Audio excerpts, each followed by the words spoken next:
നമസ്കാരം. Raf talk ഫുട്ബോളിലേക്ക് അവർക്കും സ്വാഗതം. എന്താ ഇപ്പം ഉണ്ടായത്? ഗോൾ വർഷം. അതോടുകൂടി സംഭവിച്ചത് എന്താണ്? 3-ാം സ്ഥാനം ഇംഗ്ലണ്ട് കൊണ്ടുപോയി. പക്ഷേ ഫുട്ബോൾ വേൾഡ് കപ്പിൻ്റെ ചരിത്രത്തിലെ കാലത്തും ഏറ്റവും അധികം ഗോളടിച്ച താരമെന്ന റെക്കോർഡ് സാക്ഷാൽ ലയണൽ മെസ്സിയിൽ നിന്ന് കിലിയൻ എംബാപ്പെ സ്വന്തം പേരിലേക്ക് തിരുത്തി കുറിച്ചിരിക്കുന്നു. അതിപ്പോൾ ഇന്ന് ഫൈനലിൽ മെസ്സി ഗോളടിച്ചാൽ സംഗതി വീണ്ടും മാറും. എന്നാൽ പോലും വെറും 3 വേൾഡ് കപ്പുകൾ കളിച്ചുകൊണ്ട് 22 ഗോളുകൾ അടിച്ച് കയറ്റി എംബാപ്പെ ഇതിഹാസമായി മാറിയിരിക്കുകയാണ്. ഇന്നലെ ബ്രേസാണ് ഇംഗ്ലണ്ടിനെതിരെ നേടിയത്. അതോടുകൂടി 22 വേൾഡ് കപ്പ് ഗോളുകളായി. അതേസമയം ലയണൽ മെസ്സിക്ക് 21 വേൾഡ് കപ്പ് ഗോളുകളാണുള്ളത്. മിറോസ്ലാവ് ക്ലോസെ 16 ഗോളുകളുമായിട്ട് മൂന്നാമത്. റൊണാൾഡോ, അതായത് ബ്രസീലിയൻ ഇതിഹാസം റൊണാൾഡോ 15 ഗോളുകളുമായിട്ട് നാലാമതായി പോയി. ഗ്രെഡ് മുള്ളർക്കും ഹാരി കെയ്നും 14 വീതം വേൾഡ് കപ്പ് ഗോളുകളുണ്ട്. എന്തായാലും എംബാപ്പെ ഇതിഹാസമായിട്ടുണ്ട്. ഒലീസയുടെ റെക്കോർഡും വന്നു. പെലെയാണ് ഫുട്ബോൾ ചരിത്രത്തിൽ ഏറ്റവും അധികം അസിസ്റ്റുകൾ സ്വന്തം പേരിൽ കുറിച്ച വേൾഡ് കപ്പിൽ അസിസ്റ്റുകൾ സ്വന്തം പേരിൽ കുറിച്ച താരമായി നിന്നിരുന്നത്. ഇപ്പോൾ ഇന്നലെ 2 അസിസ്റ്റുകളോടുകൂടി ഒലീസെ ആ റെക്കോർഡ് മറികടന്ന് ഈ വേൾഡ് കപ്പിൽ 6 അസിസ്റ്റുകൾ അദ്ദേഹം സ്വന്തമാക്കിയിട്ടുണ്ട് എന്നുള്ളതാണ്. അപ്പം ചരിത്രത്തിലേക്ക് കടന്നുപോയിക്കൊണ്ടിരിക്കുന്ന താരങ്ങൾ. പക്ഷേ ഒടുവിൽ ഫ്രാൻസിനോട് ഇംഗ്ലണ്ട് ജയിച്ചു. 6-4 ജയം, അതായത് 10 ഗോളുകൾ പിറന്നു. ആദ്യ പകുതിയിൽ 4 ഗോളിന് മുന്നിൽ നിന്നാണ് ഇംഗ്ലണ്ട്.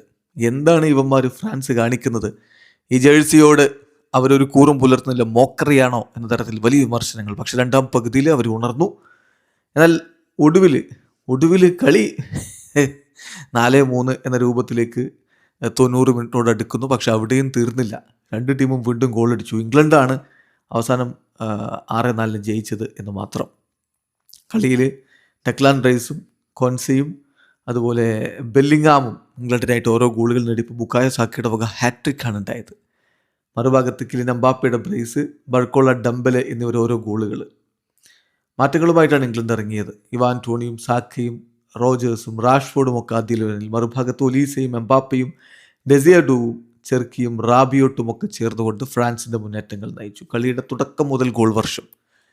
ഡെക്ലാൻ റൈസ് 3-ാമത്തെ മിനിറ്റിൽ തന്നെ ഫ്രാൻസിൻ്റെ വലയിലേക്ക് പന്തെത്തിച്ചു. അതിനുശേഷം കോൻസയുടെ ഗോൾ പിറക്കുന്നു 18-ാമത്തെ മിനിറ്റിൽ. ബുക്കായോ സാക്ക 37-ാമത്തെ മിനിറ്റിലും ആദ്യ പകുതിയുടെ അവസാനത്തിലും ഗോളടിച്ചോടെ 4-0 ലീഡായി.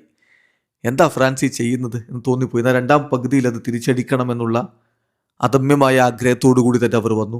48-ാമത്തെ മിനിറ്റിൽ എംബാപ്പയുടെ ആദ്യ ഗോൾ വന്നു. 54-ാമത്തെ മിനിറ്റിൽ ബർക്കോളയുടെ ഗോളും 66-ാമത്തെ മിനിറ്റിൽ എംബാപ്പയുടെ ബ്രേസ് പൂർത്തിയായി കൂടി ചെയ്തപ്പോൾ കളി 4-3 ഇനി എന്തും സംഭവിക്കാമെന്ന തോന്നൽ. പക്ഷെ പ്രത്യേകിച്ചൊന്നും സംഭവിച്ചില്ല 87-ാമത്തെ മിനിറ്റ് വരെ. പക്ഷേ 87-ാമത്തെ മിനിറ്റിൽ പെനാൽറ്റിയിലൂടെ ഇംഗ്ലണ്ട് വീണ്ടും അവരുടെ ലീഡ് വർദ്ധിപ്പിക്കാനുണ്ടായത്. പിന്നാലെ ഇഞ്ചുറി ടൈമിൽ ഡംബൽ ഒരു ഗോൾ കൂടി മടക്കി 5-4 എന്നാൽ ഒടുവിൽ ബെല്ലിംഗാമിൻ്റെ ഗോൾ കൂടി വന്നപ്പോൾ കളി 6-4 ഗംഭീരമായിട്ട് ഇംഗ്ലണ്ട് വിജയിച്ച് വേൾഡ് കപ്പിൽ 3-ാം സ്ഥാനം പിടിച്ചു. വീഡിയോ അവസാനിക്കുന്ന ഫുട്ബോൾ ലോകത്തെ കൂടുതൽ വിശേഷങ്ങളുമായി റാഫ് ടോക്സ് വീഡിയോ എത്താം.